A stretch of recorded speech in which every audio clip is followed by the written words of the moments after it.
ಸ್ನೇಹಿತರೆ, ಈ ಒಂದು ಜಾಗಕ್ಕೆ ಹೋಗ್ಮೇಲೆ ಏನಕ್ಕನ ಹೋದ್ನೋ ಅಂತ ಅನ್ಸ್ತು ಈ ಒಂದು ಟ್ರಿಪ್ಪಲ್ಲಿ. ಇದು ಬಂದ್ಬಿಟ್ಟು ಮಹಾರಾಷ್ಟ್ರಲ್ಲಿ ಇರೋದು ಕೆ.ಪಿ. ಫಾಲ್ಸ್ ಅಂತ.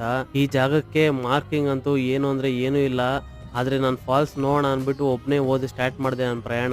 ಸ್ನೇಹಿತರೆ, ಫುಲ್ ವಿಡಿಯೋ ನೋಡಿ. ಏನಕ್ಕೋಸ್ಕರ ನಾನು ಹಿಂಗೆ ಹೇಳ್ತಾ ಇದ್ದೀನಿ ಅಂತ ನಿಮಗೆ ಗೊತ್ತಾಗುತ್ತೆ ವಿಡಿಯೋ ನೋಡ್ಮೇಲೆ. ಫಾಲ್ಸ್ ಹೋಗ್ತೀನಾ ಹಿಂಗೆ ದಾರಿ ಇದು ಮಾಡ್ಕೊಂಡಿರ್ತೀರ ಗೊತ್ತಾಗ್ತಾ ಇಲ್ಲ.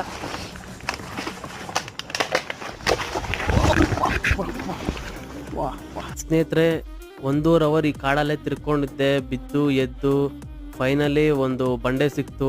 ಸ್ನೇಹಿತರೆ, ಆ್ಯಕ್ಚುಲಿ ಹಂಗೆ ಹೋಗ್ಬಿಟ್ಟಿದೆ. ಆ್ಯಕ್ಚುಲಿ ಇಲ್ಲಿ ಮೇಲೆ ಕಾಣಿಸ್ತಿದೆ ನೋಡಿ, ಹಿಂಗೆ ಹೋಗ್ಬೇಕು. ಈ ಕಡೆಯಿಂದ ದಾರಿ ಇತ್ತು, ಇಲ್ಲಿ ಎಕ್ಬಿಟ್ಟು ಇವಾಗ ಮೇಲೆ ಹೋಗ್ತಾ ಇದೀರಿ. ಸ್ನೇಹಿತರೆ, ತುಂಬ ಅಂದರೆ ತುಂಬ ಕಷ್ಟ ಇರುತ್ತೆ ಈ ಥರ ಗೊತ್ತಿಲ್ದಿರೋ ಜಾಗದಲ್ಲಿ ಬಂದಾಗ. ದಯವಿಟ್ಟು ನೀವು ಗೊತ್ತಿಲ್ಲ ಅಂದರೆ ದಯವಿಟ್ಟು ನೀವು ಹೋಗಕ್ಕೆ ಹೋಗ್ಬೇಡಿ. ಜಾಗ ಅಂತೂ ತುಂಬ ಕಷ್ಟ ಇರುತ್ತೆ ಬೇರೆ ಕಡೆ ಹೋದಾಗ. ಸ್ನೇಹಿತರೆ, ಇದ್ರ